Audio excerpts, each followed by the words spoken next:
Assalamualaikum warahmatullahi wabarakatuh.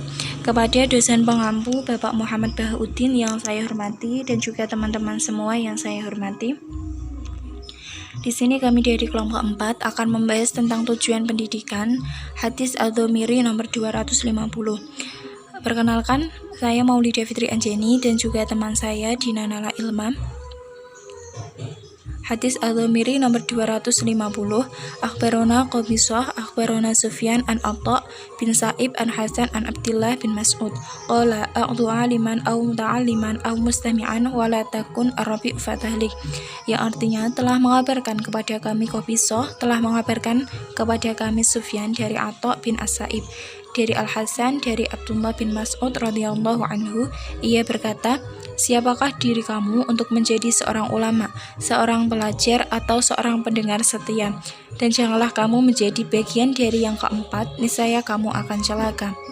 Dari hadis Adz-Dzamiri nomor 250 terdapat urutan sanad sebagai berikut: Abdullah bin Mas'ud bin Ghafil bin Habib, Al-Hasan bin Abi Hasan Yasar, Atha bin As-Sa'ib bin Malik, Sufyan bin Sa'id bin Masruq, kemudian Qabisah bin Uqbah bin Muhammad bin Sufyan.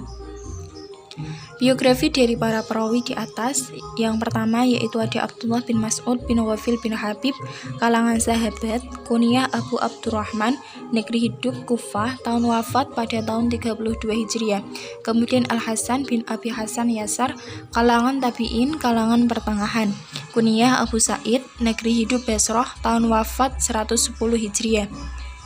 Kemudian yang ketiga Atha bin As-Sa'ib bin Malik, kalangan tabi'in, kalangan biasa, kunyah Abu As-Sa'ib, negeri hidup Kufah, tahun wafat 136 Hijriah. Kemudian yang keempat Sufyan bin Sa'id bin Masruq, kalangan tabi'in, kalangan tua, kunyah Abu Abdullah, negeri hidup Kufah, tahun wafat pada tahun 161 Hijriah. Kemudian yang kelima Qabisah bin Uqbah bin Muhammad bin Sufyan, kalangan tabi'in, kalangan biasa, kunyah Abu Amir, kemudian negeri hidup Kufah dan tahun wafat tahun 215 Hijriah. Hadis ini tidak termasuk hadis mutawatir dikarenakan ada rawi yang terputus. Kemudian kajian linguistik merupakan kajian yang berkaitan dengan prosedur-prosedur gramatikal bahasa Arab.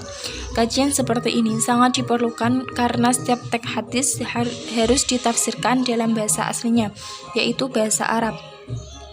Hadis di atas menggunakan lafadz dari fi'il amar yang berupa aqad, yang berarti berpergilah di waktu pagi atau jadilah. Menurut keterangan di kitab Kashful Hafa Al-Qudsi menjelaskan bahwa kebanyakan yang diucapkan adalah lafadz kun, bukan aqad. Kajian tematis komprehensif. Kajian ini berkaitan dengan hadis yang mempertimbangkan teks-teks hadis lain yang memiliki tema yang relevan dengan tema hadis yang bersangkutan dalam mendapatkan pemahaman yang lebih komprehensif. Di sini yang pertama ada hadis Adz-Dzamiri nomor 341. Akhbarona al-Mu'alla Ibnu Usad hadatsana Salam huwa Ibnu Abi Muti' qala sami'tu Abul Hazm yuhadithu ad-Duha qala Abdullah bin Mas'ud a'dhu aliman aw muta'alliman wala khaira fiha siwahuma.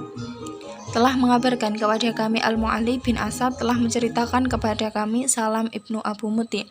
Ia berkata, aku mendengar Abu Al-Hashas menceritakan dari Abdul Jalab. Dia berkata, Abdullah ibnu Mas'ud berkata, jadilah kamu pada waktu pagi seorang alim, pengajar ilmu atau terpelajar, berburu ilmu, dan tidak ada kebaikan selain keduanya. Selanjutnya akan dijelaskan oleh Dina Nala Ilma. Baik, saya akan melanjutkan materi dari teman saya, Maulidah Fitri Anjani, terkait dengan kajian konfirmatif. Dalam kajian ini berkaitan dengan mengkonfirmasi makna hadis dengan petunjuk-petunjuk Al-Quran sebagai sumber tertinggi ajaran.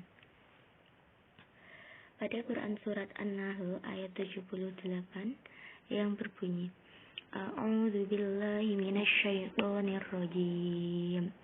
Bismillahirrahmanirrahim. Wallahu akhrajakum min butuni ummahatikum la ta'lamun. لا تعلمون شيئا وجعل لكم السمع والأفئدة لعلكم تشكرون, yang artinya, dan Allah mengeluarkan kamu dari perut ibumu dalam keadaan tidak mengerti sesuatu pun, dan Dia memberi kamu pendengaran, penglihatan, dan hati supaya kamu dapat bersyukur. Quran Surat An-Nahl ayat 78. Analisis realitas historis. Hadis di atas merupakan hadis yang diriwayatkan dari Qabishah, dari Sufyan, dari Atta bin As-Sa'ib, dari Al-Hasan, dari Abdullah bin Mas'ud. Hadis tersebut dimasukkan oleh Imam Ad-Darimi dalam sunannya dan oleh Imam Al-Baihaqi dalam kitab Al-Madal ila As-Sunan Al-Kubra. Imam Baihaqi mengatakan bahwa hadis tersebut adalah hadis munqati'. Beliau berkomentar bahwa Al-Hasan tidak mendengarnya dari Ibnu Mas'ud atau Abdullah bin Mas'ud.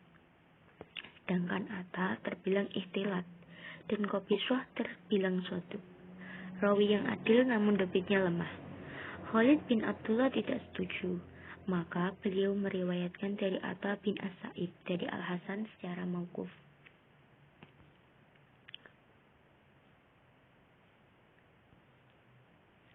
Analisis generalisasi.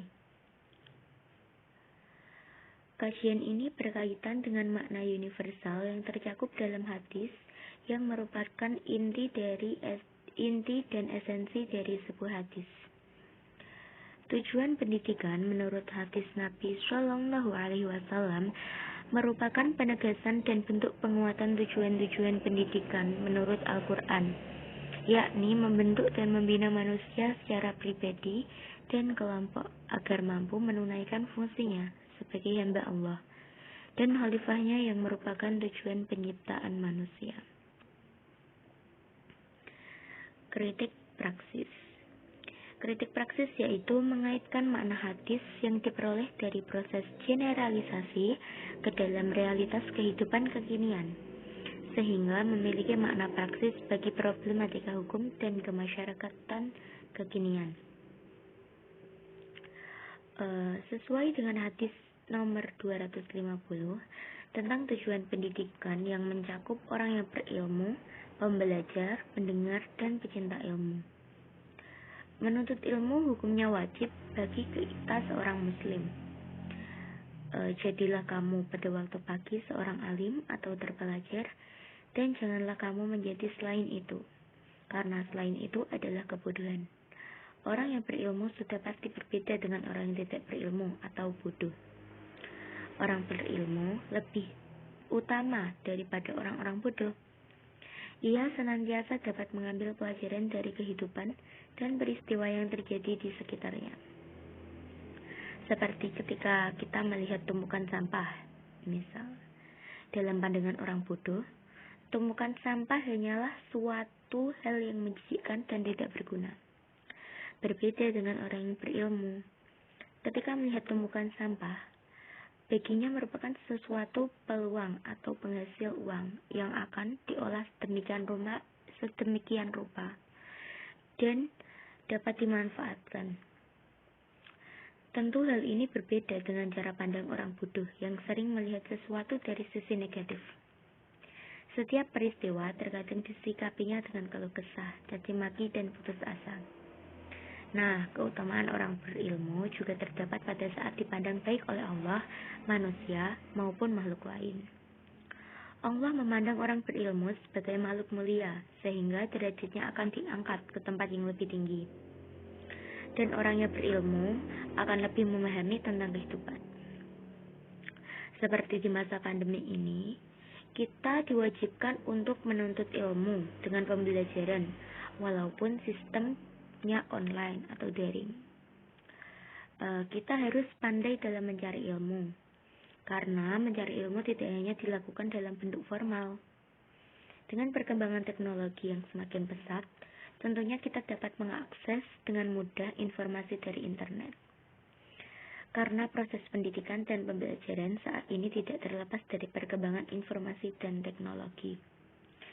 Setiap pengajar dan pembelajar dituntut untuk mengikuti kemajuan zaman tersebut. Kesimpulan dari materi kali ini: 1.